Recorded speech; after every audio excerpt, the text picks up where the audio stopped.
हाँ जी। तो first of all welcome to this batch. आप सब लोग पीसीएस एस्पिरेंट हैं आई बिलीव। देखो, the reason why we have kept these 3 subjects together, जो आपको अभी पता भी चल जाएगा कि आईआर, पॉलिटिकल थॉट और वर्ल्ड हिस्ट्री इकट्ठे रखने का क्या लॉजिक है, क्योंकि तीनों में बहुत ओवरलैप है। ओवरलैप टू द एक्सटेंट कि आज का जो भी टेस्ट होगा, आज होगा चाहे कल होगा, some of the questions will be such you will not be able to understand कि आईआर का क्वेश्चन है या पॉलिटिकल थॉट का है या वर्ल्ड हिस्ट्री का है, but that doesn't matter. You should know the answer rather than कि वो किस सब्जेक्ट का है। तो इस ओवरलैप की वजह से कई चीज़ें आपको अपने आप ही समझ आनी शुरू हो जाती हैं। Like for example our today's topic is enlightenment and renaissance. तो वो थोड़ा सा पॉलिटिकल थॉट से भी डिराइव होता है, जैसे मॉन्टेस्क्यू, वॉल्टेयर के थॉट्स वगैरह हम लोग करेंगे। So this is the reason why we have kept this together. Secondly, before we even start, there are two things that we should know. First is the syllabus of world history, PCS specific, जिसमें कि prelims का और mains का, दोनों का। और दूसरा, previous year questions. Previous year questions में हम प्रॉपर क्वेश्चन डिस्कस नहीं करेंगे, बिकॉज उसमें से कुछ क्वेश्चंस मैंने टेस्ट में भी डाले हैं। वी विल जस्ट सी कि किस एरिया से कितने क्वेश्चन पूछे गए हैं, जस्ट दैट मच। और ये रिलेटिवली एक माइनर एरिया है पीसीएस का। माइनर मेजर का क्या मतलब हुआ? जैसे मेजर टॉपिक्स हो गए, let's say ancient medieval culture, modern history, geography, polity, these are like major topics जिनमें से आप 10 to 15 क्वेश्चंस एक्सपेक्ट कर सकते हो। लेकिन वर्ल्ड हिस्ट्री में से you can expect on an average 5 questions.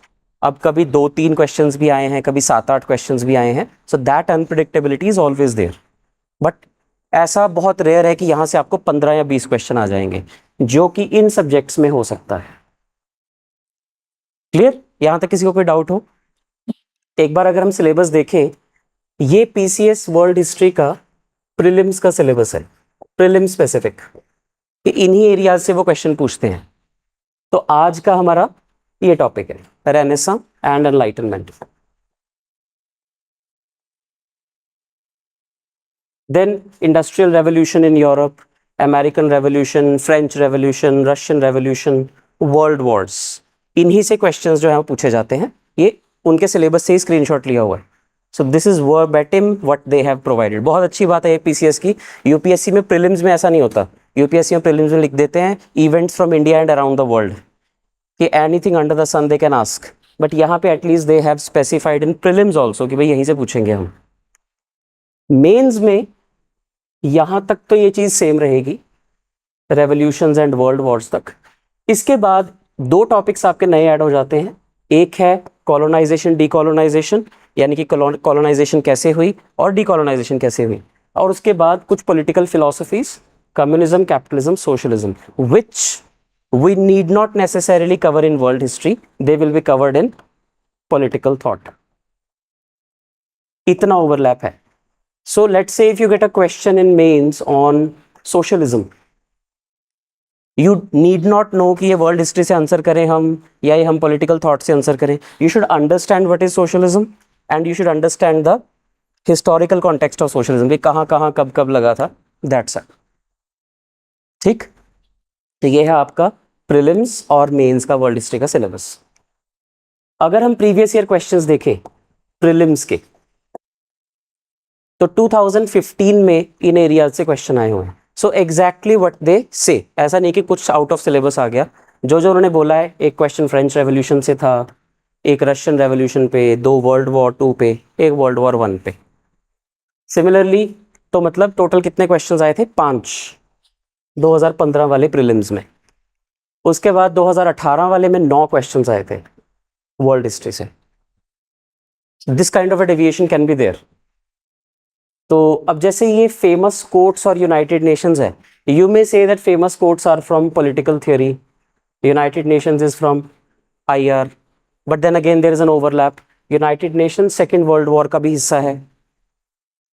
आज हम जो टॉपिक करेंगे उससे क्वेश्चन आया हुआ था, renaissance, industrial revolution, American revolution, Thinkers, again there is an overlap with political thought, then world wars. ठीक, तो ये आपका 2018 का पेपर था. 2020 में सिर्फ 2 क्वेश्चंस आए थे, जिसमें से भी एक क्वेश्चन आप कह सकते हो कि शायद ये पॉलिटिकल थॉट में से था. तो that leaves us only with 1 question on second world war in the last paper जो आया था, क्योंकि वो क्वेश्चन काफी ज्यादा करंट अफेयर्स हैवी था, वो पेपर जो था पूरा का पूरा, तो इसलिए वर्ल्ड हिस्ट्री उसमें नहीं आई थी. But now next time there may be 10 questions और there may be again 1 question, not to take a chance. तो आपको इससे थोड़ा फेयर आइडिया हो जाएगा कि सिलेबस में वो क्या पूछते हैं और प्रीवियस ईयर क्वेश्चंस कितने कितने पूछे गए हैं. 3 साल के रेलिवेंट है. उससे पहले का अगर आप कभी पीसीएस का पेपर देख लो ना, तो कोशिश करना कि मत देखना.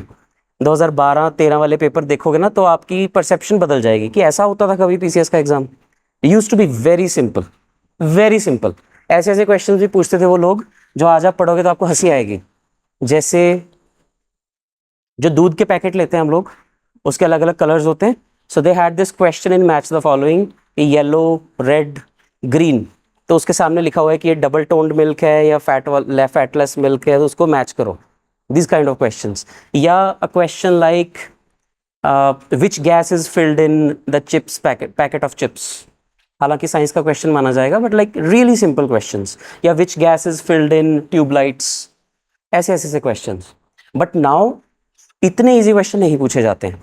अब ज्यादातर क्वेश्चन 2021 वाले पेपर के according they are giving statement based. 2 या 3 या 4 स्टेटमेंट्स दे दी. कई क्वेश्चंस इतने लंबे थे कि वो एक पूरे पेज पे प्रिंट हुए थे. कि आप बाय द टाइम पूरा क्वेश्चन पढ़ोगे, आप सोचोगे कि मैं दोबारा पढ़ूं उस पेपर को, उतनी देर में टाइम ही खत्म हो जाएगा. Happened with so many students last time कि उन्होंने सोचा कि हम सेकंड रीडिंग देंगे पेपर की. तो सेकंड रीडिंग वाला कॉन्सेप्ट ज्यादातर चलता नहीं है बीसीएस के एग्जाम में अब, जैसा 2021 का पेपर आया था. So by the time you reach question number 95, 96, अब देखो ये 1.25 घंटे हो चुके हैं या 2 घंटे होने वाले हैं.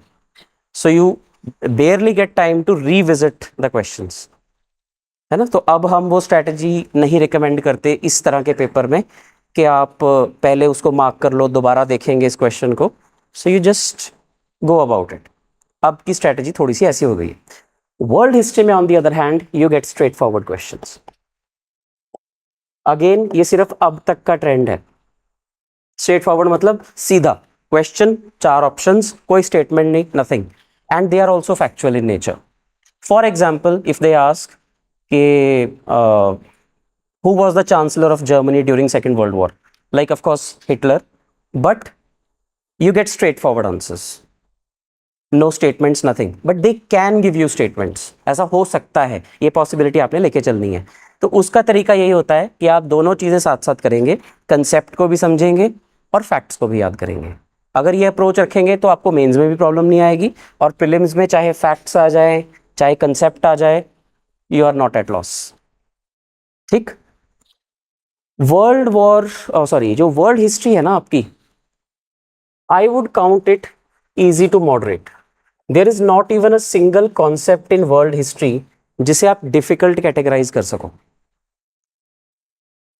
एंड ये मैं इसलिए नहीं कह रहा हूँ कि मैं वर्ल्ड हिस्ट्री पढ़ा रहा हूँ, ये मैं आपको इसलिए कह रहा हूँ because this is a fact. आज भी जो हम समझेंगे, we will just try to understand this in a story format. Also because सुबह से आप लोगों की शक्लें मुझे दिख रही हैं इस टाइम पे, and all of you are थोड़े से थके हुए. So I will just try to make it really simple. Story format में हम समझेंगे कि रेनेसां, रिफॉर्मेशन, ह्यूमनिज्म, एनलाइटनमेंट, ये सब कुछ क्या था. एंड बीच में जो फैक्ट्स हैं, that I will make you write. वो आपको याद करने होंगे. That you can take liberty, आप उसको आराम से याद कर सकते हो. कई आपको ऑलरेडी पता होंगे.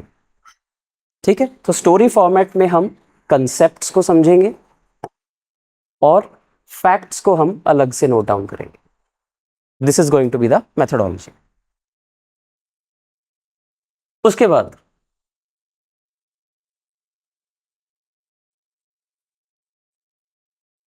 ये 2 टर्म्स हैं जो हम जनरली यूज करते हैं जब भी हम हिस्ट्री पढ़ते हैं.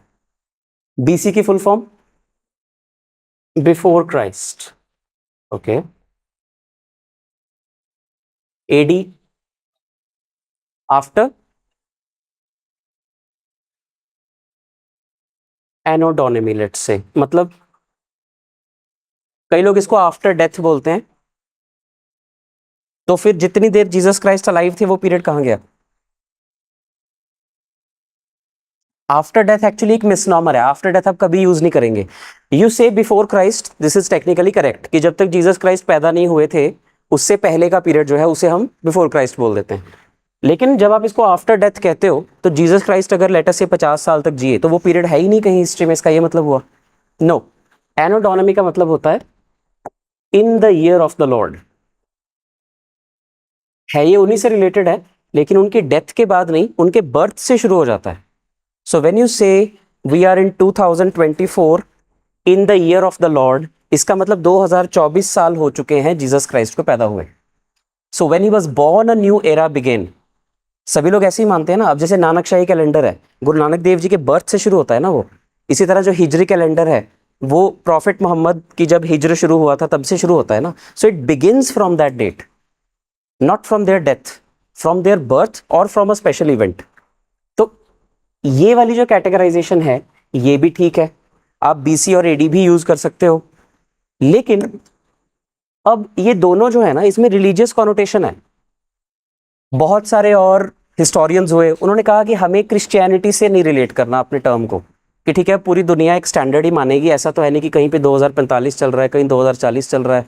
सो पूरी दुनिया एक स्टैंडर्ड फॉलो करेगी, इसलिए 2024 सबने मान लिया. लेकिन वो क्रिश्चियनिटी से रिलेटेड है, इसलिए कई लोग ऑब्जेक्ट करते हैं कि हम बीसी और एडी यूज नहीं करेंगे. So instead they started using CE which is common era. Christ era नहीं, अगेन कॉमन एरा. ये कॉमन एरा है, इसमें क्रिश्चियनिटी से क्यों रिलेट कर रहे हो उसको? हम तो क्रिश्चियन नहीं है. Muslim said that, Sikh said that, Hindu said that we will follow this, but AD we do not believe in, let's say. तो हम तो इसको कॉमन एरा बोलेंगे. Fine. So AD and CE are now used interchangeably. आपको इसमें कभी confuse नहीं होना, मैं आपको इसलिए पहले क्लियर कर रहा हूं क्योंकि बार बार ये चीजें हम यूज करेंगे. तो आपके लिए ये इमटेरियल होना चाहिए कि मैं कभी एडी बोल दूं या सीई बोल दूं या बीसी बोल दूं या बीसीई बोल दूं. तो अगर कॉमन एरा है तो उससे पहले जो भी हुआ होगा वो बिफोर कॉमन एरा हुआ होगा, है ना? As simple as that. So now BC and BCE are interchangeable terms and AD and CE are interchangeable terms. कोई डाउट हो किसी को, अभी भी एक बार दोबारा पूछ सकते हो. किसी को भी डाउट हो एक बार दोबारा पूछ सकते हो. क्लियर?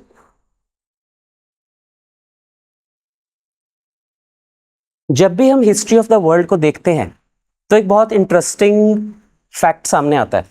जैसे अगर आप लोगों ने कभी महाभारत देखी हो तो जब भी महाभारत शुरू होती है तो जब भी वो नए एपिसोड शुरू होते हैं तो उसमें सबसे पहले ना एक मंत्र बोला जाता है. कौन सा मंत्र है पता है किसी को? नहीं, गायत्री मंत्र नहीं होता. जिसमें कहा जाता है कि जब जब धरती पर अधर्म का बहुत ज्यादा, यदा यदा ही धर्मस्य, है ना. So that manifest itself in a way कि हर 1000 साल के बाद, और ये हमारे पास हिस्टोरिकल एविडेंस है इस चीज की, कि हर 1000 साल के बाद कोई एक बहुत बड़ी रिलीजियस रिफॉर्मेशन होती है दुनिया में. जैसे कि around 2500 years ago,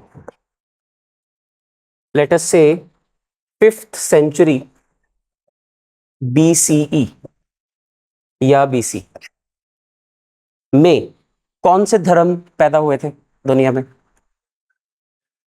Buddhism, Jainism, है ना. और भी बहुत हुए थे but these two occupied popular perception. ये दो धर्म पैदा हुए. तो ये दो धर्म क्यों पैदा हुए थे? Because of the increasing casteism in the Hindu religion. उसके 1000 साल बाद 5th century AD या CE, 5th या 6th century AD, you can say roughly it is around the middle of the millennium. 1000 सालों का जो मिडल वाला टाइम होता है उस टाइम पे ऐसा कुछ बड़ा होता है. इस्लाम was born around 610. Prophet Muhammad, he was not born but he got knowledge, ऐसा माना जाता है. तो 7th century, 6th 7th century वाला टाइम जो है वो इस्लाम का राइज माना जाता है.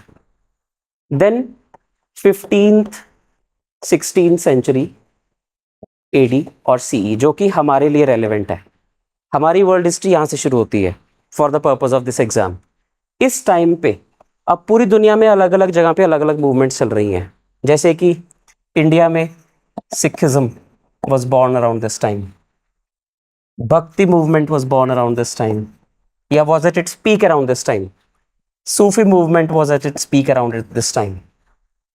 तो हर 800-900 साल बाद जो धर्म है वो इतना रिजिड हो चुका होता है कि आम लोगों को उससे कुछ नया चाहिए होता है.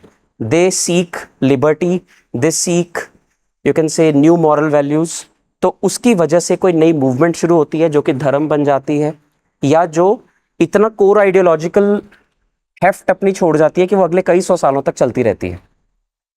राइट जैसे आज भी हम कोई ऐसे डिस्टोपियन सी बातें सुनते हैं ना कि धर्म कितनी देर तक रहेगा, अब कलयुग बहुत हो गया है. तो कभी कभी आप अगर इस थ्योरी के अकॉर्डिंग सोचो, so may be 300 or 400 years down the line जो अधर्म है वो इतना ज्यादा हो चुका होगा that a new stage of reformation will happen. तो हम इस स्टेज ऑफ रिफॉर्मेशन की बात करेंगे 15 to 16 सेंचुरी एडी, यानी कि आज से 300, 400, 500 साल पहले जो जो मेजर चीजें हुई.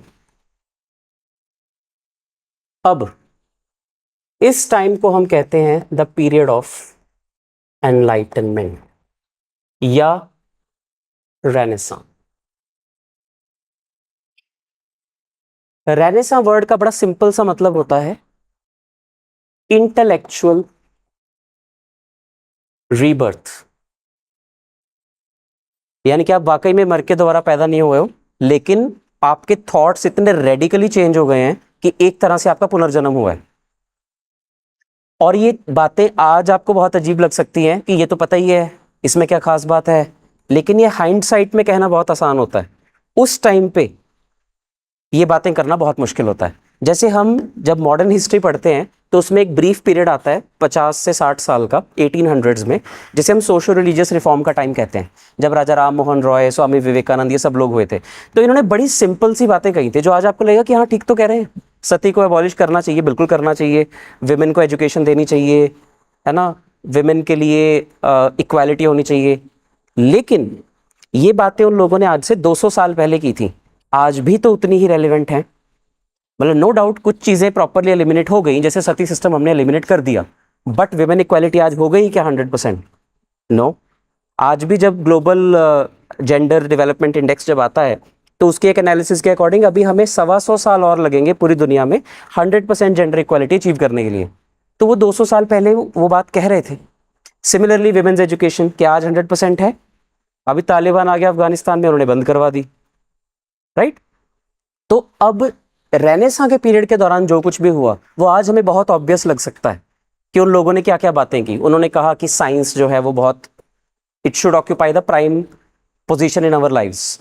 आज हमारे पास बहुत कन्वीनियंट तरीके हैं ये कहने के कि हाँ साइंस ही तो है सब कुछ, because we already have a lot of discoveries and inventions.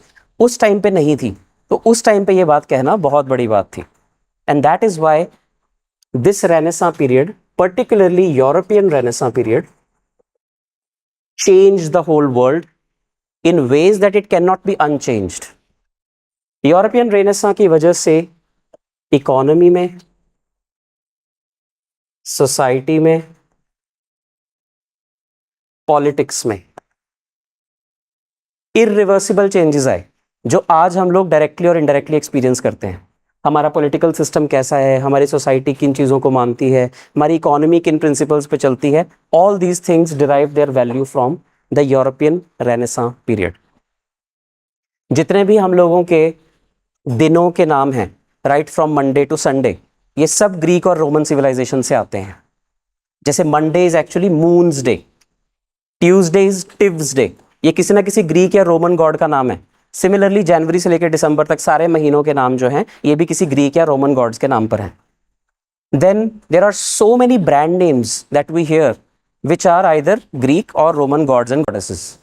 जैसे कि कोई एग्जांपल दे सकते हो?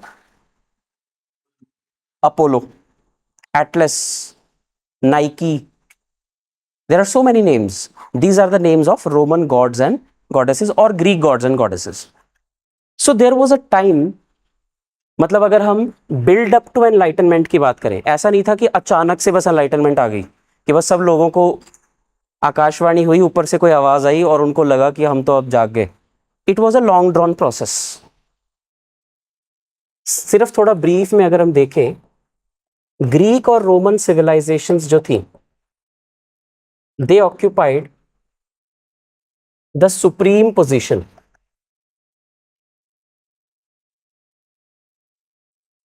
प्री 4th सेंचुरी एडी, यानी कि आज से 1500-1600 साल से पहले ग्रीक और रोमन सिविलाइजेशंस पूरी दुनिया में डोमिनेंट थी। ये सारे दिनों के नाम, ये सारे महीनों के नाम, all this can be attributable to that period, आज से 1500-1600 साल पहले। फॉर एग्जाम्पल, अभी ओलंपिक गेम्स होती हैं, तो जो मॉडर्न ओलंपिक गेम्स हैं ये तो 1896 में शुरू हुई हैं, but they derive their origin to the ancient Olympic games, जो कि ग्रीस में होती थी 2000 साल पहले, राइट? तो यानी कि ये स्पोर्ट्स में कुछ करना, आर्ट्स में कुछ करना, साइंस में कुछ करना, ये सब कुछ उस टाइम पे होता था। लेकिन 5th सेंचुरी एडी में एक बहुत मेजर इवेंट हुआ। इसको हमें बस इतना ही ब्रीफ में करना है, इससे ज्यादा डिटेल में नहीं जाएंगे। 5th सेंचुरी एडी में जो रोमन सिविलाइजेशन थी, जब भी मैं रोमन वर्ड यूज कर रहा हूं, यू शुड पिक्चर इटली और south of Italy, south of Europe basically, क्योंकि रोम आज इटली की कैपिटल है। तो जब 5th सेंचुरी एडी आई, तो इसमें रोमन सिविलाइजेशन दो पार्ट्स में स्प्लिट हो गई, western Roman civilization, eastern Roman civilization. बहुत बड़ा इवेंट था ये। अब वेस्टर्न रोमन सिविलाइजेशन जो थी, ये उसी सेंचुरी में डिक्लाइन हो गई।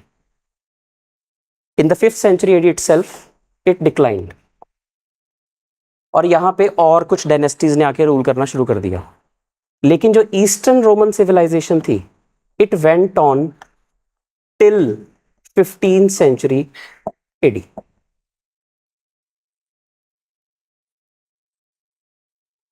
Till 15th century AD. और अब ये जो ईस्टर्न रोमन सिविलाइजेशन थी, इसके हेडक्वार्टर्स थे टर्की में। टर्की की कैपिटल क्या हुआ करती थी? कॉन्स्टेंटिनोपल। और वेस्टर्न रोमन सिविलाइजेशन तो रोम में ही थी, इन इटली इटसेल्फ। तो दोनों की अलग अलग कैपिटल्स थी, इसकी रोम में, इसकी कॉन्स्टेंटिनोपल में। तो जो रोमन सिविलाइजेशन वेस्ट वाली थी, ये डिक्लाइन हो गई। लेकिन उसके बाद भी 1000 साल तक ईस्टर्न रोमन सिविलाइजेशन चलती रही। अब एक मैप देखते हैं हम, दिस वन। तो इसमें जो आपको रेड कलर में एरिया दिख रहा है, this is western Roman empire, और ये है eastern Roman empire, orange colour में। ग्रीन वाले कलर को अभी के लिए अवॉइड करेंगे। So western, eastern Roman empire, ठीक, क्लियरली दिख रहा है। अब western Roman empire had declined, but this empire was going on. यानी कि जब तक ईस्टर्न रोमन एम्पायर चल रही थी, ईस्टर्न रोमन एम्पायर चल रही थी, तब तक जितने भी मेजर रिफॉर्मर्स थे या जितने भी मेजर क्रिएटर्स थे, वो सब लोग ईस्ट की तरफ शिफ्ट हुए हुए थे। So during this time Europe was like, यहाँ पे कुछ नहीं हो रहा है in terms of enlightenment, in terms of new discoveries, innovation, कुछ नहीं हो रहा है यहाँ पे। तो इस पीरियड को, यानी कि 5th सेंचुरी से 15th सेंचुरी तक के पीरियड को, 5th सेंचुरी एडी से 15th सेंचुरी एडी के पीरियड को हम कहते हैं डार्क एजेस, काला समय। Nothing was happening in this time in Europe.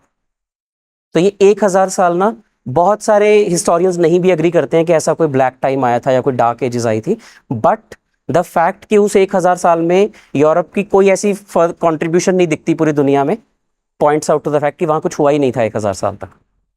So this is known as dark ages in Europe. अब एक लाइफ चेंजिंग इवेंट आया, या लेट्स से वर्ल्ड हिस्ट्री को टर्न्ड अपसाइड डाउन वाला इवेंट आया, जिसे कहते हैं watershed moment in world history, जिसका पूरी दुनिया में शायद ही कोई एक इंसान होगा जिस पे असर नहीं हुआ होगा। So now in this map there is this green colour, which is basically Islam spreading itself. तो यहां पे वेयर इज कॉन्स्टेंटिनोपल?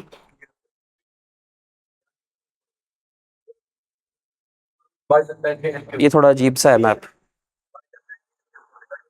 हाँ ये रहा। तो यहाँ पे आपका एशियन कॉन्टिनेंट खत्म हो जाता है और यहाँ पे यूरोप शुरू हो जाता है। तो बिल्कुल इस कॉन्फ्लुएंस पे कॉन्स्टेंटिनोपल है। तो कॉन्स्टेंटिनोपल पे ऑटोमन टर्क्स ने कब्जा कर लिया। This happened in 1453, fall of Constantinople.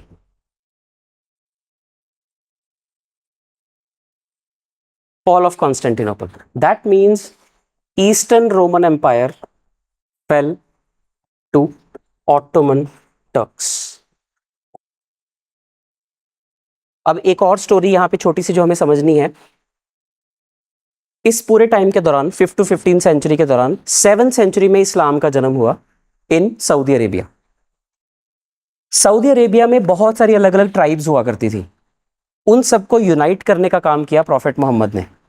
और वो जो एक कॉमन बिलीफ सिस्टम बनाया, this I am telling you in very brief, तो उन्होंने जो एक कॉमन बिलीफ सिस्टम बनाया that turned out to be the faith of Islam. तो सारी ट्राइब्स इकट्ठी हो गई and then they started expanding. Expansion करते करते they reached here. It took them good 600-700 years ये सारे एरियाज ऑक्यूपाई करने में।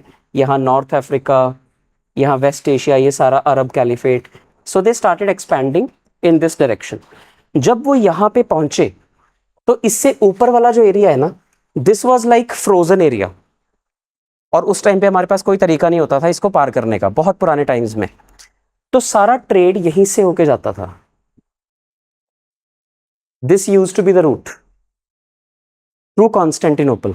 तो कॉन्स्टेंटिनोपल पे कब्जा होते ही अब जो टर्क्स थे उन्होंने यूरोपियंस को बोला कि अब आप यहां से ट्रेड नहीं कर सकते, और अगर ट्रेड करना है you have to give us some money, right? You can not trade from here, you have to give us some money. तो अब यूरोपियंस को अल्टरनेट रूट ढूंढने पड़े। तो इन्होंने यहां से रूट्स ढूंढने शुरू कर दिए, from here. That led to colonisation. So 1453 is a watershed moment because जो लैंड रूट से पूरी दुनिया में ट्रेड हो रहा था वो बंद होने की वजह से Europeans were forced to find sea route. फिर 1453 में ये होने के बाद वास्को डी गामा को परमिट दिया गया तो वो इंडिया तक आया। कोलंबस को परमिट दिया गया तो उसने अमेरिका की खोज की। फिर मैजेलन ने पूरी दुनिया का चक्कर लगाया and then they got to know कि दुनिया तो गोल है, लेकिन हमें तो बताया गया था कि दुनिया एक फ्लैट डिस्क की तरह है। So when these things started to happen, so this event led to, जिसे कहते हैं उस टाइम पे जो एक कोट बना, that necessity is the mother of invention. Trade करनी बहुत ज़रूरी थी। जो चीज़ें वो लोग एशिया से लेके जाते थे और जो चीज़ें वो लोग यूरोप से एक्सपोर्ट करते थे वो उन्हें करनी ही थी।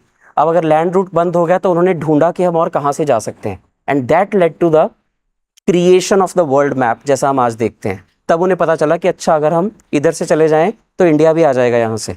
अदरवाइज दे थॉट कि हम वेस्ट की तरफ जाएं तो इंडिया आएगा। That is the reason why Columbus, जहां उसने सबसे पहले लैंड किया, उसे लगा कि ये तो इंडिया है, but actually he was in the Caribbean. तो उसने वहां पे जाके उसको इंडिया नाम दे दिया। लेकिन बाद में वास्को डी गामा ने इंडिया का रास्ता ढूंढ लिया, उसने बोला वो तो ईस्ट की तरफ जाके है, एंड हेंस द वेस्ट वाला India was named West Indies, right? So that was the time 15th-16th century जब ये सारी चीजें क्लियर हुई कि धरती तो गोल घूमती है। तो जो बाइबल में लिखा हुआ था शायद वो कुछ हद तक गलत है, but by that time people were believing in religion like anything, कि रिलीजन ही सब कुछ है।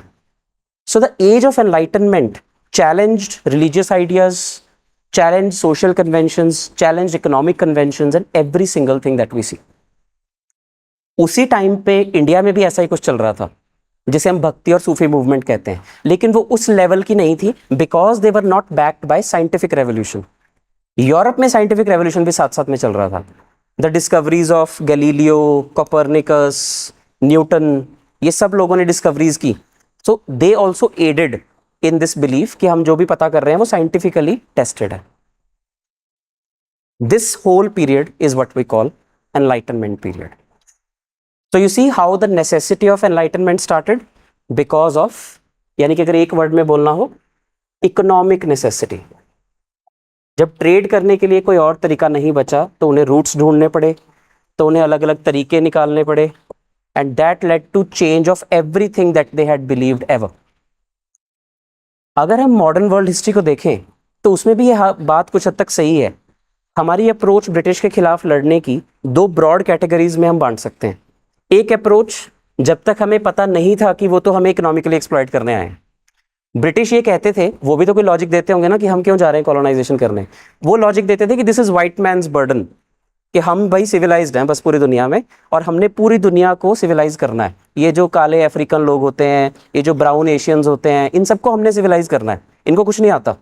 सो दे पोर्ट्रेड इट कि ये तो हमारी नैतिक जिम्मेदारी है भाई कि हमने तुम लोगों को कुछ सिखाना है, तुम्हें थोड़ा सिविलाइज बनाना है. तो वो हमें बेवकूफ़ बनाते रहे, और हम भी इस बात को शुरू में मानते रहे कि हाँ ठीक है, ये लोग तो बड़े सुपीरियर हैं हमसे. We had that inferiority complex. But then the social religious reform movements in India made us believe कि नहीं यार, हमारा पास तो इनसे भी ज़्यादा ग्लोरियस था. हमारे पास तो वेदास हैं, हमारे पास तो गुरु नानक की टीचिंग्स हैं, हमारे पास तो बुद्धिज़्म है, जैनिज़्म है, जिन्होंने इतनी अच्छी बातें पहले से की हुई हैं. Then we got enlightened, and then Dadabhai Naoroji ने बोला कि भाई ड्रेन ऑफ वेल्थ नाम की भी एक चीज़ होती है, इसके लिए आए हैं वो लोग यहाँ, which is the theory of mercantilism.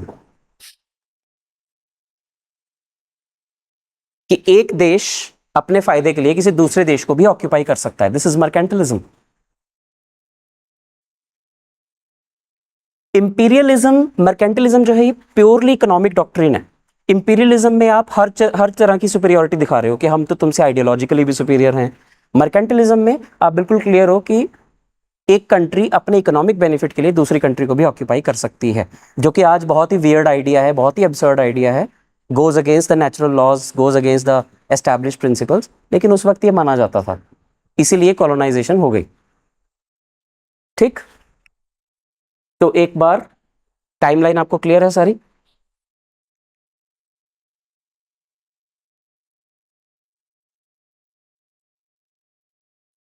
तो एक बार जब एनलाइटनमेंट चल रही थी, which was 17th century, 18th century, ये कुछ मेजर सेंटर्स थे एनलाइटनमेंट के, which is like entire Europe in a way, western Europe specifically, Sweden, Denmark, German states, France, Spain. तो ऑलमोस्ट पूरे के पूरे यूरोप में ये चल रहा था. और हाँ, जब कॉन्स्टेंटिनोपल ऑक्यूपाई हुआ 1453 में, तो यहां पर आ गए ऑटोमन टर्क्स. अब यहां पे ऑलरेडी बहुत सारे रोमन स्कॉलर्स थे, तो अब वो यहां काम नहीं कर सकते थे. So they migrated back to Europe. They migrated back to Europe. इस पीरियड में जाके उन्होंने जितनी भी क्रिएशंस की, उन्हें हम एनलाइटनमेंट आर्ट बोलते हैं, जिसमें कि मोनालिसा की पेंटिंग भी आती है, जिसमें डेविड का स्कल्पचर भी आता है, सिस्टीन चैपल की छत भी आती है. These are really famous creations of the eastern western Roman empire. यहाँ से ये लोग जब वापस चले गए, तो ये जो डार्क एजेस थी यहाँ पे वो खत्म हो गई. And in 1500, 1600, 1700s, whatever they created again brought enlightenment to the continent of Europe. Right? So the most defining reason why enlightenment happened is the fall of Constantinople, closing of trade route, and movement of all the scholars to the west. यहां तक समझ आया सब? अब लिखेंगे थोड़ा सा. There were so many empires, but उसमें कुछ इंटेलेक्चुअली स्टिमुलेटिंग नहीं हो रहा था, इसीलिए उसको डार्क एजेस बोलते हैं. Write down. सबसे पहले make a heading, events leading to the leading up to enlightenment. Events leading up to enlightenment. Events leading up to enlightenment. Points में लिखेंगे, नो ग्रामर इज रिक्वायर्ड. सबसे पहले लिखिए,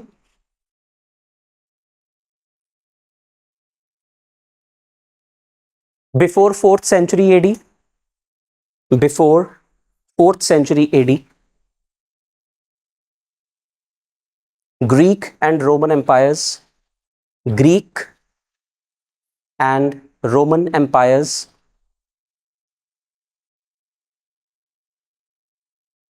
were the most superior, were the most superior. Next, 5th century AD, 5th century AD. Split in the Roman Empire. Split in the Roman Empire. That is Western Roman Empire, WRE, Western Roman Empire,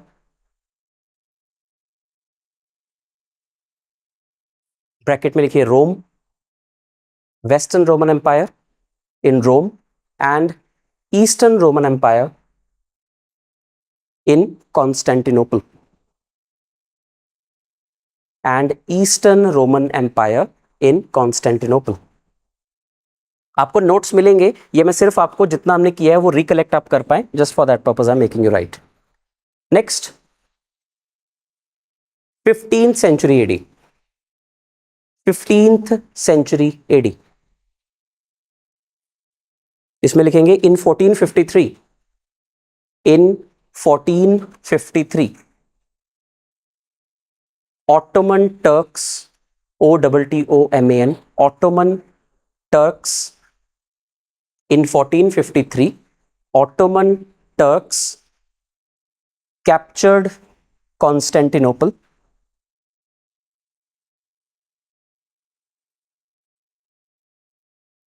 and defeated the Eastern Roman Empire. Defeated the Eastern Roman Empire. Eastern Roman empire को हरा दिया उन्होंने और Ottoman Turks ने इसको occupy कर लिया. और ईस्टर्न रोमन एम्पायर को ही हम बाइजेंटाइन एम्पायर भी कहते हैं. Just so you don't get confused, इसके साथ ही लिख लो defeated the eastern Roman empire, also called Byzantine empire, BYZANTINE.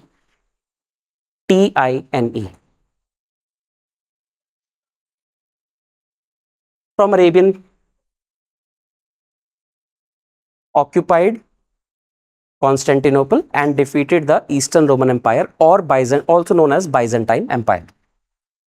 Next point, this led to migration or forced migration. This led to forced migration of intelligentsia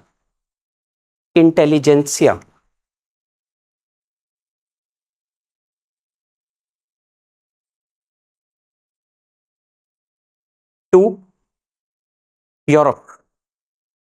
वापस रोम, Greece, सब अपने European जगहों पे चले गए. This led to forced migration of intelligentsia towards Europe and their discoveries,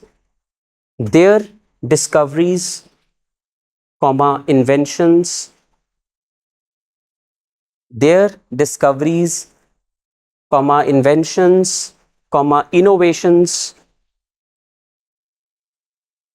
and ideas started the era of enlightenment.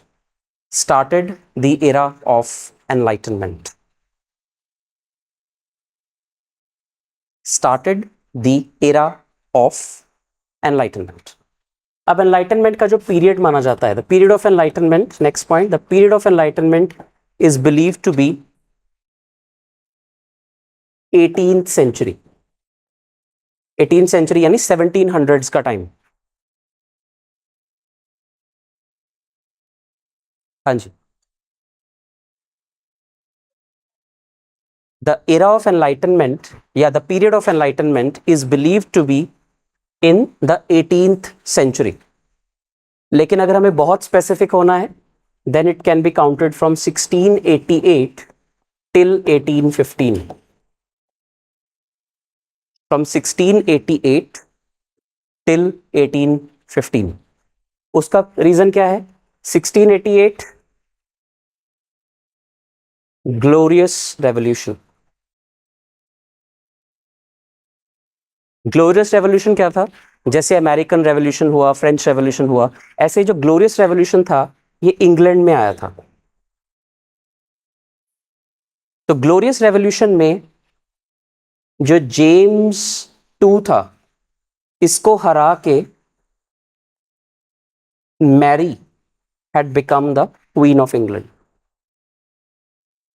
तो glorious revolution was like, इसको आप ब्रिटिश रेवोल्यूशन कह सकते हैं, यानी कि आज जो ब्रिटिश पार्लियामेंट हम देखते हैं वो इसके बाद से शुरू हुई थी.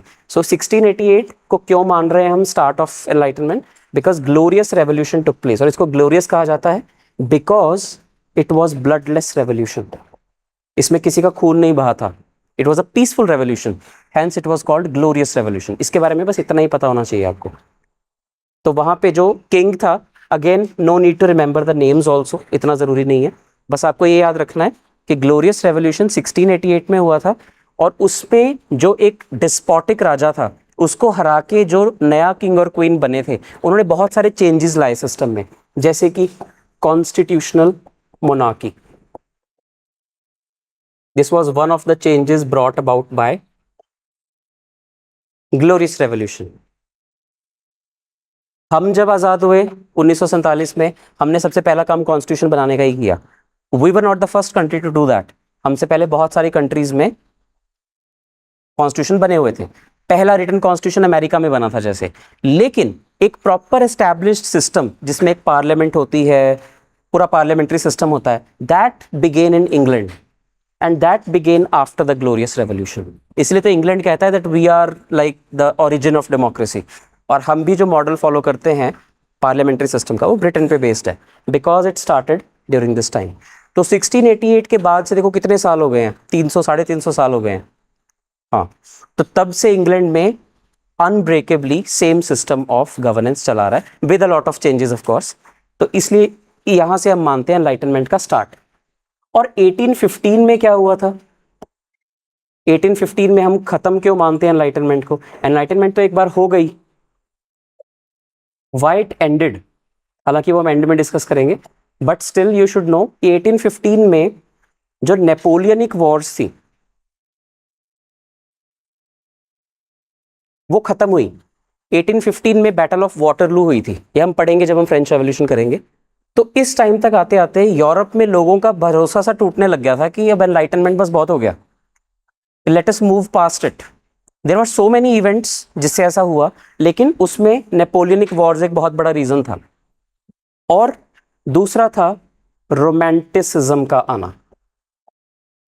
रोमांटिसिज्म का मतलब होता है कि लोग एनलाइटनमेंट के टाइम में साइंस, लॉजिक, रीजन, रैशनलिज्म सुन सुन के इतना थक गए थे, इतना पक गए थे कि उनको लगा कि यार थोड़ी बढ़िया रोमांटिक सी बातें करो.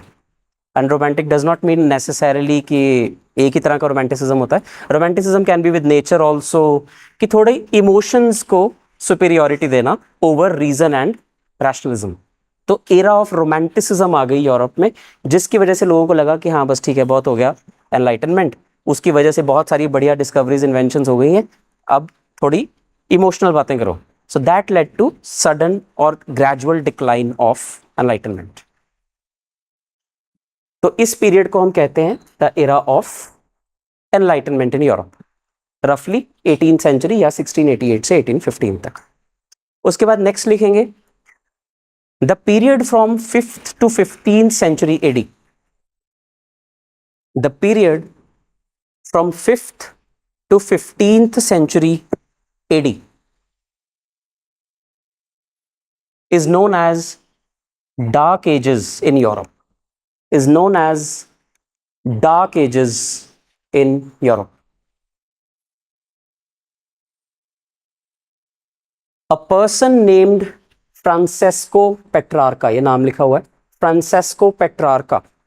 A person named Francesco Petrarca, या इसको पेट्रार्क भी बोलते हैं, इसने ये टर्म कॉइन की थी, dark ages. A person named Francesco Petrarca. इस तरह के फैक्ट्स बहुत इंपॉर्टेंट होते हैं पीसीएस के लिए. आपको पूरा कॉन्सेप्ट पता है, आपको लगेगा कि मुझे तो सब कुछ आता है, which is really good for men's perspective. लेकिन आपको प्री में पूछ लेंगे डार्क एजेस टर्म किसने कॉइन की थी? Francesco Petrarca. फ्रांसेस्को पेट्रार्का.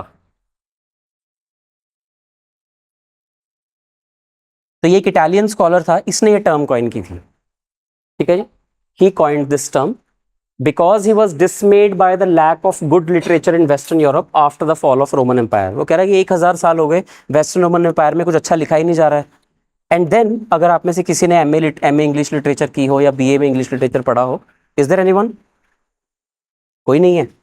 ओके तो इंग्लिश लिटरेचर में आप जो कुछ भी पढ़ते हैं, सारा इंग्लिश लिटरेचर जो लिखा हुआ है वो मोस्टली 15th सेंचुरी के बाद लिखा गया है। शेक्सपियर का टाइम, बायरन का टाइम, जितने भी वो पीबी शेले एंड ऑल जितने भी लोग हुए हैं वो सब इस पीरियड के बाद आए। तो मतलब 1000 साल तक देयर वाज रफली नो क्रिएशन इन यूरोप। तो डार्क एजेस इसने डिफाइन किया। उसके बाद डार्क एजेस में रोमन कैथोलिक चर्च और फ्यूडलिज्म बहुत ज्यादा था। अब एक बार समझते हैं क्या है, व्हाट इज फ्यूडलिज्म? कोई भी बताओ।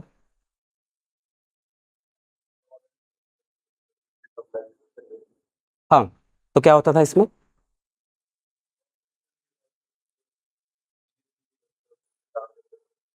ठीक है, तो मतलब जो जमीन थी उसको दे दिया जाता था। There were lords who used to give this. तो जो उनको आप सर्फ बोल लो या वेसल्स बोल लो, तो जो लॉर्ड्स होते थे वो अपनी जमीन को आगे दे देते थे और इस तरह से सोसाइटी में एक हायरार्की क्रिएट हो जाती थी। तो फ्यूडलिज्म की वजह से बहुत गड़बड़ियां हुई सोसाइटी मतलब सिस्टम में। तो ये feudalism was one of the major problems of this time. लेकिन 18th और 20th सेंचुरी के बीच में कई स्कॉलर्स ने कहा कि नहीं भाई, ये डार्क एजेस का कॉन्सेप्ट जो है ये बस तभी तक था, अब हमारे टाइम में नहीं है dark ages. And some rejected कि डार्क एजेस जैसा कुछ होता भी था। पर for our perspective we should know कि वो 1000 साल का टाइम यूरोप में डार्क एजेस का टाइम था और शायद अच्छा था। अब कई स्कॉलर्स जो इंडियन स्कॉलर्स हैं वो इसको सरकास्टिकली भी बोलते हैं कि अच्छा होता है ये डार्क एजेस और 200-300 साल चल जाती है तो कॉलोनाइजेशन नहीं होती पूरी दुनिया में। वो ज़्यादा ही जागृत हो गए, उसकी वजह से पूरी दुनिया ऑक्यूपाई करने निकल पड़े उसके बाद। So that is also true. उसके बाद glorious revolution we have seen. Glorious revolution के बाद मोनार्की से पार्लियामेंट बन गई, बिल ऑफ राइट्स बन गए, वी हैव डन दिस। उसके बाद रेनेसां आर्ट। अब लिखेंगे नेक्स्ट पॉइंट रेनेसां, हेडिंग बनाएंगे renaissance.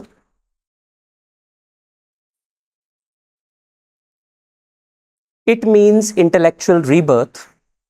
It means intellectual rebirth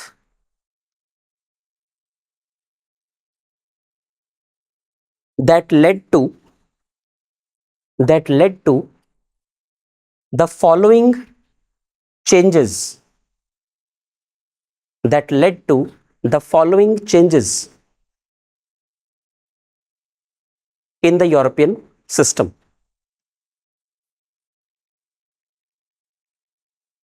Number one,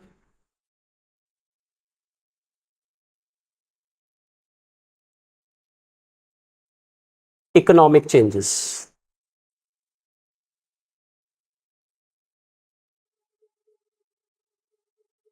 सबसे पहली mercantilism.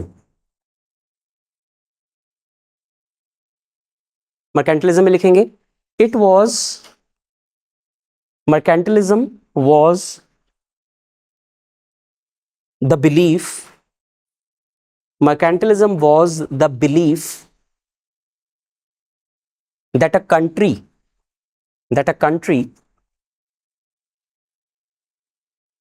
can use its was the belief that a country can use its economy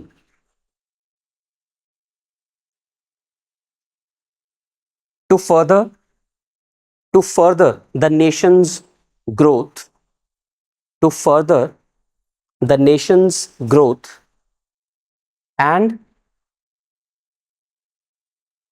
it can even occupy it can even occupy and exploit another country's resources another country's resources। अब इसी belief की वजह से colonisation हुई। So not necessarily सब कुछ जो enlightenment के पीरियड में आया वो सब अच्छा ही था, ऐसा जरूरी नहीं है। मर्केंटलिज्म की थ्योरी भी वहीं से आई थी। So mercantilism is one of the outcomes of enlightenment. Second, अब अगर हम सोशल चेंजेस देखें, second is social changes. Economic changes में देखेंगे एक आधा अगर कोई और हमने ऐड करना हो, अदरवाइज सोशल चेंजेस. सबसे पहला humanism. The concept of humanism evolved. क्या होता है ह्यूमनिज्म? बहुत बार हम इसको यूज करते हैं generally.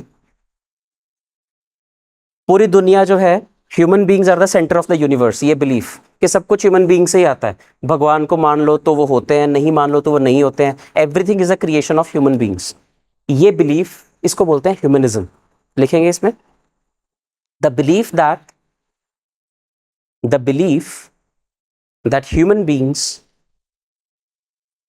are the center of the universe, are the center of the universe.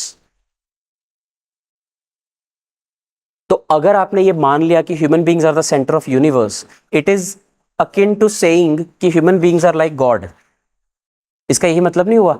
और उसी वक्त पे इंडिया में जो भक्ति और सूफी मूवमेंट चल रही थी, वो भी तो यही कह रही थी कि हर इंसान में भगवान को देखो. मीराबाई, बाबा फरीद, गुरु नानक देव जी, ये सब लोग क्या कहते थे? यही तो कहते थे कि every God is there in every human being. वही आइडियोलॉजी वहां पे थी, ह्यूमनिज्म का concept, that human being is the centre of universe. अब अगर आपने ये बात मान ली that human being is the centre of universe, तो मतलब ह्यूमन बीइंग कुछ भी कर सकता है. So this belief led to scientific discoveries. When you start believing that you can do anything, then a lot of possibilities open. तो this led to the age of scientific revolutions. इसको हम next class में discuss करेंगे वैसे, लेकिन यहां से इसका ओरिजिन होता है. तो ये एक वन वे रोड नहीं है कि पहले एनलाइटनमेंट आई, उसकी वजह से साइंटिफिक रेवोल्यूशन हुए, या साइंटिफिक रेवोल्यूशन हुए उसकी वजह से एनलाइटनमेंट आई. ये एक सर्कल है कि पहले लोगों ने खुद में बिलीव करना शुरू किया, फिर कुछ साइंटिफिक रेवोल्यूशंस हुए, फिर उनको और ज़्यादा भरोसा हो गया कि जो हम सोच रहे थे वो ठीक है. अ ग्लोरियस साइकिल. क्योंकि शुरू में जो साइंटिफिक रेवोल्यूशन हुए थे ना, वो लोग तो मारे गए थे कई. फॉर एग्जाम्पल गैलीलियो ने बोला कि यार when he saw the heavens from the earth telescope के थ्रू, क्योंकि बाइबल ये मानती थी कि अर्थ ऐसा नहीं कि फ्लैट है, but it is not sphere also, it is like a disc. तो उसका ये मानना था कि नीचे जो है वो, जैसे हम कहते हैं पाताल है, तो कहते थे कि धरती के नीचे पिलर्स हैं बहुत बड़े बड़े जो कि पानी के अंदर जाते हैं, और ऊपर जो है वो यूनिवर्स है, या ऊपर हेवंस हैं. इसीलिए हम तब से मानते आ रहे हैं कि ऊपर देखो तो ऊपर भगवान है. सो हेवंस ऊपर की तरफ है. लेकिन वो गैलीलियो ने जब टेलीस्कोप बनाया तो उसने हेवंस देख लिए, तो उसने देखा कि ये तो सब प्लैनेटरी बॉडीज हैं, गोल हैं, जैसे भी हैं. सो when he brought forth this idea, तो उसको बोला कि भाई तुम तो रिलीजन के अगेंस्ट बोल रहे हो. सो ही वाज किल्ड. वो तो उसके बाद उसके आइडियाज पे बिल्ड अपॉन किया कोपरनिकस ने, केपलर ने, तो पता चला कि वो सही बोल रहा था बंदा, उसको ऐसे ही मार दिया तुमने. So at that time humanism led to scientific revolution and this solidified the idea of enlightenment. तो ये इस तरह से चलती है. इट इज नॉट लाइक कि पहले ये हुआ फिर ये हुआ. अब एनलाइटनमेंट से और ज्यादा साइंटिफिक रेवोल्यूशंस हुए, ह्यूमनिज्म और पक्का हुआ. This is how it went. Glorious cycle of this. तो ह्यूमनिज्म का कॉन्सेप्ट. Second, inalienable rights.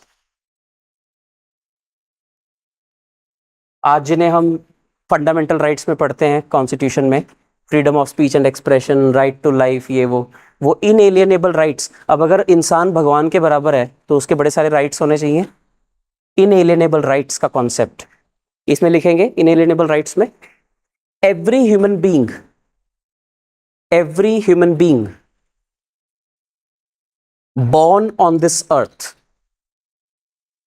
चाहे वो कहीं भी पैदा हुआ, चाहे वो सोमालिया में पैदा हुआ, चाहे वो लग्जमबर्ग में पैदा हुआ, every human being born on this earth, comma, by virtue of being a human, कोई और चीज जरूरी नहीं है, by virtue of being human,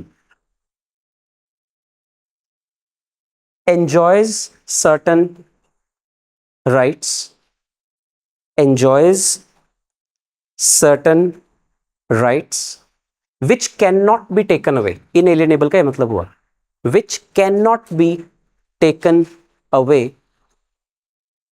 by any authority. By any authority. Any word को अंडरलाइन करेंगे और यहां लिखेंगे not even the church. ये रेवोल्यूशनरी आइडिया था. आज हमें बहुत सिंपल लग रही होगी ये बात, उस वक्त इतनी सिंपल नहीं थी। उस वक्त इंडिया में जिल्ले इलाही हो रही थी। So Mughal kings used to call give themselves the title of जिल्ले इलाही, which means shadow of God on earth. इलाही मींस गॉड, जिल्ले इलाही means shadow of God on earth. तो अगर आपने राजा को वो टाइटल दे दिया कि भाई तुम ही भगवान हो, लेकिन अब लोग मान रहे हैं कि नहीं हम भी भगवान हैं, तो फिर राजा को कौन भगवान मानेगा? सो इनएलिएनेबल राइट्स। तो अब लोग किंग्स के अंदर, डिस्पोटिक रूलर्स के अंदर आने से हिचकिचाने लगे, and then they started revolting, and that led to French revolution, and that led to American revolution, and that led to so many other revolutions. So all again comes from the era of enlightenment.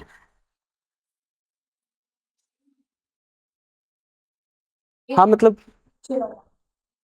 इनएलिएनेबल rights,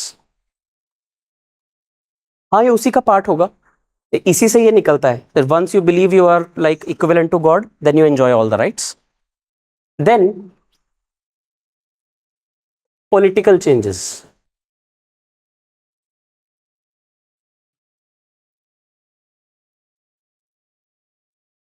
decline in the authority of kings या kingship system. Decline in the authority of kings or kingship system. Again the same thing that I told you कि अब जिल्ले इलाही नहीं है, हम भी जिल्ले इलाही हैं, हम भी भगवान नहीं बनाए हैं. So that belief led to the decline in the authority of kings. इसीलिए यूरोप में जब ये एनलाइटनमेंट का पीरियड चल रहा था, बहुत सारे किंग्स ने इकट्ठे मिलकर कोशिश की कि इस चीज़ को रिवर्स करने की कोशिश करें हम, नहीं तो हमारी अथॉरिटी खतरे में आ जाएगी. But nothing can stop the force of an idea whose time has come. तो उस आइडिया का टाइम आ चुका था. So all the kingdoms had to fall like the cards, है ना, एक एक करके सभी फॉल हुए. So decline in the authority of kings was the first. Second, belief in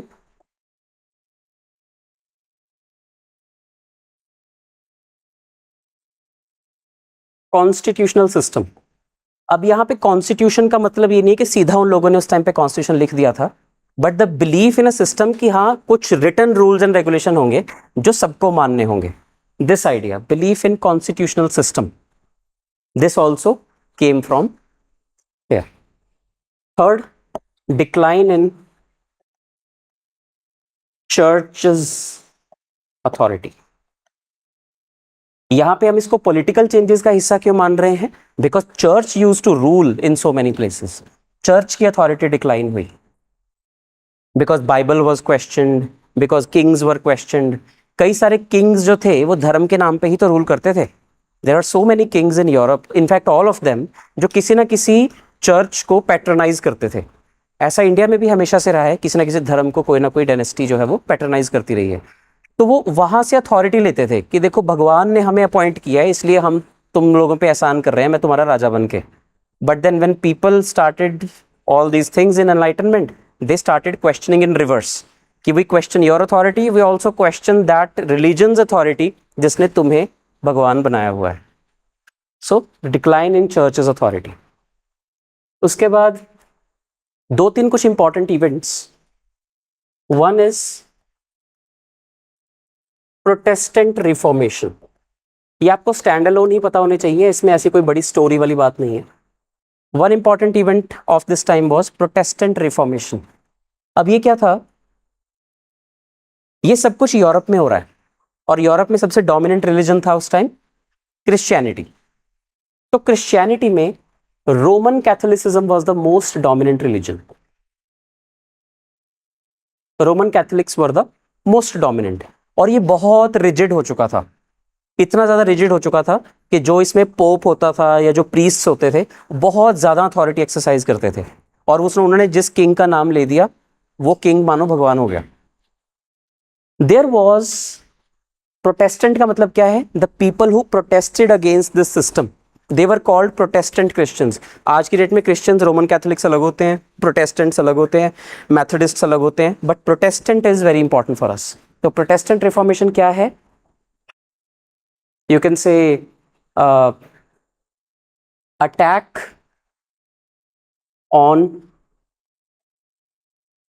Roman Catholicism and its rigid practices.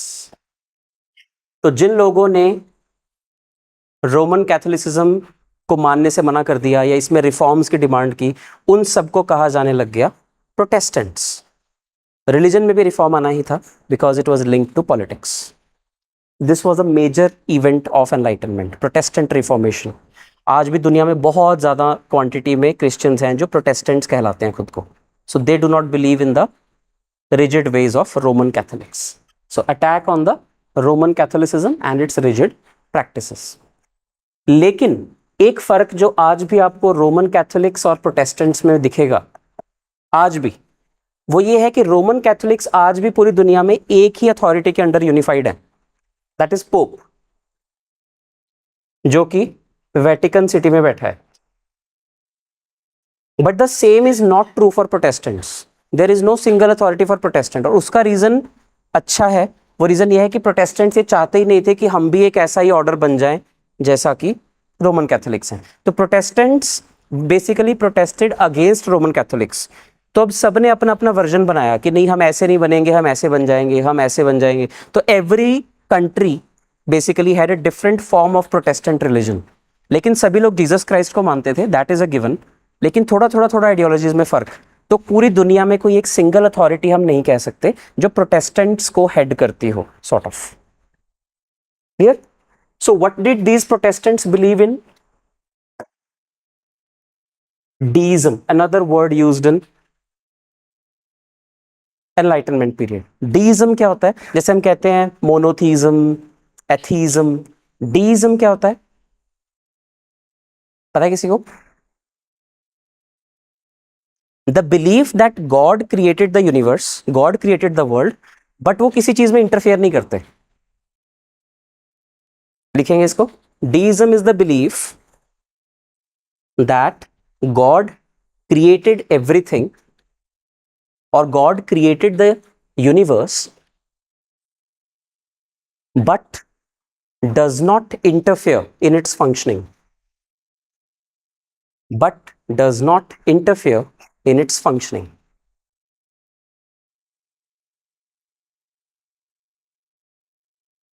इस एक आइडियोलॉजी ने लोगों की बहुत सारे डाउट्स को एक झटके में रिजॉल्व कर दिया.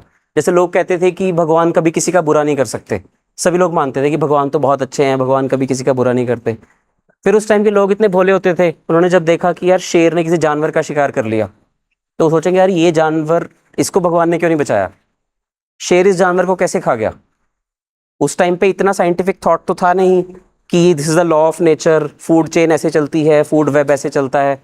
देवर लाइक कि ये भी तो भगवान ने बनाया था, फिर ये इसको कैसे खा गया, अब भगवान कहाँ है. So that means this ideology answered that question कि हाँ, सबको भगवान ने बनाया है, लेकिन बस उसके बाद भगवान बचाने नहीं आएगा, उसके बाद सब तुम्हें ही करना है खुद. So God created us but it does not interfere in the functioning of how the nature works, how the universe works. ये बिलीफ आई उसके बाद. This is deism. Then last change, fourth या फिफ्थ जो भी पॉइंट है, scientific changes.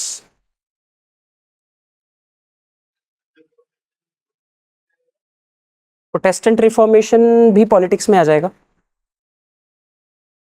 Actually overlap है. Societal change भी तो हुआ, लोगों ने बहुत सारा. साइंटिफिक चेंजेस, साइंटिफिक चेंजेस में सबसे important scientific inventions and discoveries. Inventions and discoveries. क्या फर्क होता है इन्वेंशन और डिस्कवरी में?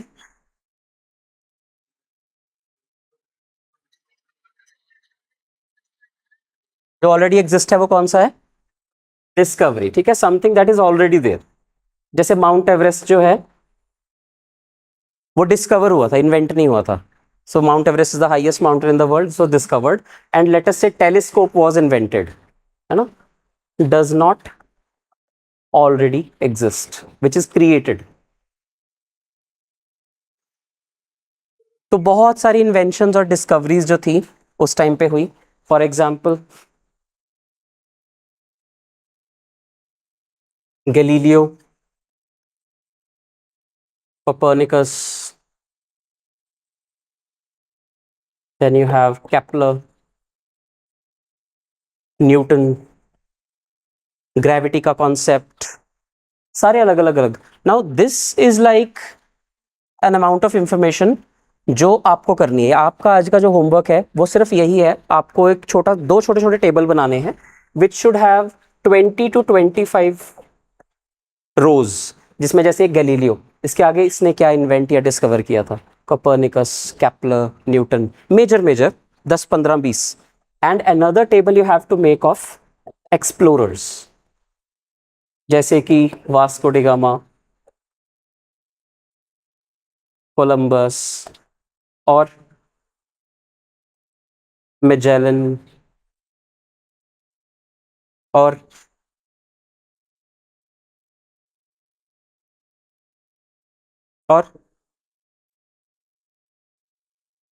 बस 3. हाँ जी, बहुत सारे हैं, टेवर्नियर, इब्ने बतूता, बहुत सारे हैं. सो यू राइट एनी 10-12 जो आपको मेन लगते हैं. तो ये है बहुत ही फैक्चुअल सा काम. तो ये 2 टेबल्स हैं जो आप थोड़ी जगह छोड़ सकते हैं, and then you can add it there. So all these scientific discoveries led to reason, rationalism, logic, यानी कि empirical methods. What is empirical method? Observation method, कि किसी चीज को बस मान मत लो, you observe yourself. So empirical method का मतलब है बेस्ड ऑन ऑब्जर्वेशन.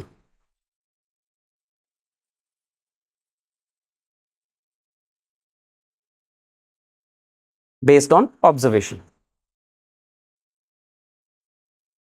उसके बाद let's go to some thinkers. ये है देखो, दिस इज सिस्टीन चैपल जो मैं आपको बोल रहा था. तो सिस्टीन चैपल क्या है? वेटिकन सिटी में एक चर्च है जिसकी छत है ये. सो this is painted like it took, this is painted bye, कौन है ये? किसी को कोई इंटरेस्ट नहीं है? माइकल एंजेलो ने पेंट की थी ये 2-2.5 साल लगा के. So this is whole painting on this entire, UNESCO world heritage site है of course, needless to say. और ये इसका नीचे से व्यू है. So what is this basically? ये पूरी क्रिश्चियनिटी की स्टोरीज हैं जो यहाँ पे पेंट की गई हैं. सो this is one of the most visible manifestations of enlightenment period, कि जब वो सारे लोग वापस वेस्टर्न रोमन एम्पायर की तरफ आए तो उन्होंने क्या क्या क्रिएट किया. मोनालिसा के पेंटिंग लियोनार्डो डा विंची ने पेंट की, माइकल एंजेलो ने ये पेंट किया, देन डेविड का स्कल्पचर बनाया, बहुत सारी चीज़ें लिखी गई उस वक्त में. All these are the examples of that time, right. ये सब कुछ हम कर चुके हैं. हाँ, उसके बाद फाइनली हम आते हैं थिंकर्स पे. This is the last part of what we are doing. अब थिंकर्स, जैसे हमने देखा कि वो लोग वापस गए, उन्होंने डिस्कवरीज, इन्वेंशंस, इनोवेशंस की, लेकिन आइडियाज जो है वो थोड़े से under the table, under the you can say focus रह जाते हैं कि आइडिया में क्या ही बड़ी बात है. But these are the ideas that changed everything. जो फ्रेंच रेवोल्यूशन आया था वो गैलीलियो या कोपर्निकस की वजह से नहीं आया था, वो इन लोगों की वजह से आया था. So first amongst them is Rene Descartes. अब इनके नाम, इन्होंने क्या क्या मेजर कोट्स दिए हुए हैं, इन्होंने क्या क्या बुक्स लिखी हुई हैं, डायरेक्टली पूछ लेते हैं. तो रेने डिस्कार्टिस वो इंसान है, जैसे हम लोग भी कभी ना कभी एग्जिस्टेंशियल क्राइसिस में चले जाते हैं कि हम क्या करने आए हैं दुनिया में, हमारा आने का मकसद क्या है. इसने भी खुद से यही पूछा, यार मैं हूँ ये मैं कैसे मान लूँ, how do I know that I exist, I might be a figment of someone's imagination, है ना, मैं कुछ भी हो सकता हूँ. But then this quote of his is very famous, cogito ergo sum, I think therefore I am. मैं सोच सकता हूँ, इसका मतलब मैं एग्जिस्ट करता हूँ. अगर मैं सोच नहीं सकता तो मतलब मैं एग्जिस्ट नहीं करता, लेकिन मैं सोच पा रहा हूँ ये सब चीज़ें, इसका मतलब मैं हूँ. Which again is a very basic thought, but उसको सबसे पहले सोचने का काम इन्होंने किया था, तो इनका पेटेंट है उसके ऊपर या कॉपीराइट है उसके ऊपर. So Rene Descartes known as the father of modern philosophy, और इन्होंने कहा था I think therefore I am. और इस तरह के कोट्स पीपीएससी को बहुत पसंद आते हैं. आपसे सीधा पूछ लेंगे who said I think therefore I am, Rene Descartes. तो इन्होंने बहुत क्लियरली उस टाइम पे अपनी सारी की सारी फिलॉसफी की मैथमेटिकल रीजनिंग पे बेस कर दी थी। जैसे आज हम कहते हैं ना कि किसी भी चीज को अगर कॉन्क्रीट तरीके से करना है तो क्वांटिफाई करो उसे, कितने परसेंट, है ना। You can not think of it in abstract terms. ये उन्होंने 300-400 साल पहले बोल दिया था कि भाई think about mathematical way of reasoning. So Rene Descartes. Second आते हैं जॉन लॉक। इन्होंने बुक लिखी Essays concerning human understanding, very important. Essays concerning human understanding. तो जो एम्पिरिकल मेथड है कि हर चीज आप सेंसेस से ऑब्जर्व करके सीखते हो, that was started by John Locke. Essays concerning human understanding and empirical method के फादर कहे जाते हैं जॉन लॉक। कि आप देखो, सुनो, समझो, तब किसी चीज को सही मानो, अदरवाइज सिर्फ सुन के किसी चीज को सही मत मानो। कि पहले बोल दिया था कि राजा जो है वो भगवान होता है, आपने मान लिया, but then you start questioning it, you start observing it and then you believe it. तो John Locke is known as father of empirical method, so to say. उसके बाद Francis Bacon. Francis Bacon again father of empiricism, John Locke और Francis Bacon. इन्होंने भी empirical approach को बहुत ज्यादा further किया। अब जैसे ये दो लोग हैं, John Locke and Francis Bacon, ये क्वेश्चन कई बार ऐसे आता है कि आपको मल्टीपल चॉइसेस में से चुनना होता है। पिछली बार भी एक ऐसा क्वेश्चन आया था, पिछली बार या उससे पिछली बार ऐसा एक क्वेश्चन आ चुका है जिसमें आपको बोल दिया जाता है कि which among the following were the propounders of और were the believers of empirical approach. तो अब उसमें जॉन लॉक भी आएगा और ये भी आएंगे, फ्रांसिस बेकन भी। तो दोनों आंसर हो सकते हैं। So A and B both for example, इस केस में वो चूज करना होगा आपको। तो जरूरी नहीं है कि एक थॉट एक ही बंदे ने दिया है, other can build upon it equally well, तो वो दोनों उसके प्रपाउंडर कहे जाते हैं। देन रूसो, इसके बारे में हम थोड़ा डिटेल में फ्रेंच रेवोल्यूशन में भी करेंगे, बट ये फ्रीडम ऑफ एक्सप्रेशन वाले हैं। तो सोशल कॉन्ट्रैक्ट थ्योरी इन्होंने बहुत एम्फेसाइज की थी। सोशल कॉन्ट्रैक्ट का मतलब क्या है कि जब हम किसी को खुद पे रूल करने दे रहे हैं, जैसे आज की डेट में प्रेसिडेंट्स, प्राइम मिनिस्टर्स, उस टाइम पे राजा, तो राजा कोई भगवान ने नहीं भेजा है, लोगों ने उसे अलाउ किया है कि तुम हम पे रूल कर लो। तो लोग उसको कुछ राइट्स दे रहे हैं तो बदले में वो भी लोगों को राइट्स देगा। This is what a contract is. तो सोशल कॉन्ट्रैक्ट का मतलब क्या है? There is an unsaid contract between the ruler and the ruled, कि रूलर जो है वो लोगों को राइट्स देगा और बदले में जो लोग हैं वो उसे रूल करने देंगे। This is a give and take actually. जब से इसको जो डेमोक्रेसी का कॉन्सेप्ट है वो यहां से आता है। लिखेंगे एक बार सोशल कॉन्ट्रैक्ट में, social contract theory, the social contract theory emphasizes that there is a contract, there is a unwritten contract, there is an unwritten, और कॉन्स्टिट्यूशंस बनने के बाद तो अब रिटन हो गया एक्चुअली वो, there is an unwritten contract between the ruler and the society, wherein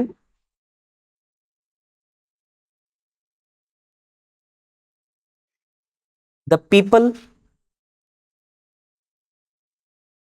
give powers to the ruler, the people give powers to the ruler in exchange of certain rights. इसे बोलते हैं social contract theory. सो Rousseau जो है वो इसके propounder कहे जाते हैं। Immanuel Kant,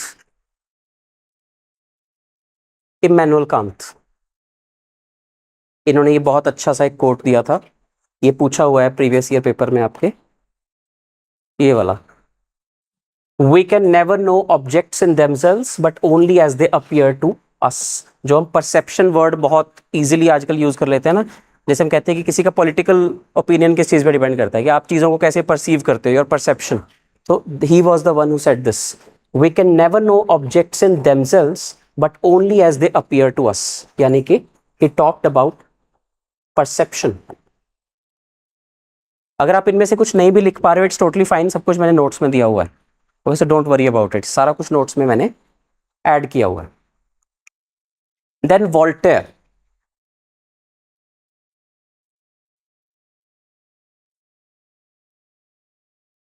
Religious tolerance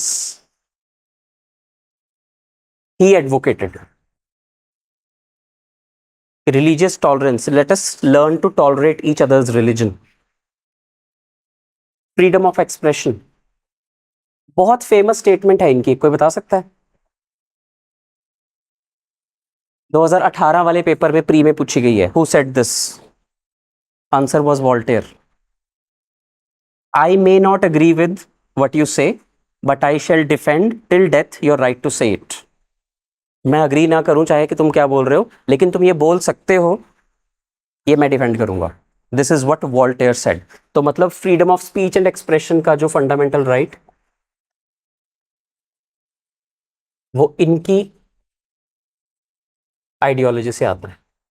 I may not agree with what you say, but I shall defend till death your right to say it. Voltaire. Then Montesquieu. जिन्होंने polity पढ़ी हुई है, बताओ मॉन्टेस्क्यू ने कौन सा फेमस प्रिंसिपल दिया था? सेपरेशन ऑफ पावर्स का, है ना. तो तीनों जो ऑर्गन्स हैं सोसाइटी के, ये आपको दोबारा पॉलिटी में भी डिटेल में पढ़ाया जाएगा. लेजिस्लेचर, एग्जीक्यूटिव और जुडिशरी में पावर डिवाइड होनी चाहिए. अब जब एक बार नए मॉडर्न स्टेट का कॉन्सेप्ट आ ही गया है, राजा को हटा दिया आपने, मॉडर्न स्टेट का कॉन्सेप्ट आया है, तो अब वो जो मॉडर्न स्टेट में प्रेसिडेंट या प्राइम मिनिस्टर बनेगा, वही राजा ना बन जाए ना कहीं. So you need to divide powers between different organs. That separation of powers का कॉन्सेप्ट दिया था मॉन्टेस्क्यू ने, और इनकी बुक का नाम था the spirit of the laws. Right. So we have done this. कुछ रहा तो नहीं इसमें से? Spirit of the laws. उसके बाद फाइनली आता है आपका decline of enlightenment. How did the decline of enlightenment begin? First, romanticism era, या the era of romanticism actually. Era of romanticism, 18th 19th century, जिसमें कि focus on human emotions, that human emotions are the center of everything. ये करण जौहर और यश चोपड़ा सब वहीं से सीखे हुए हैं.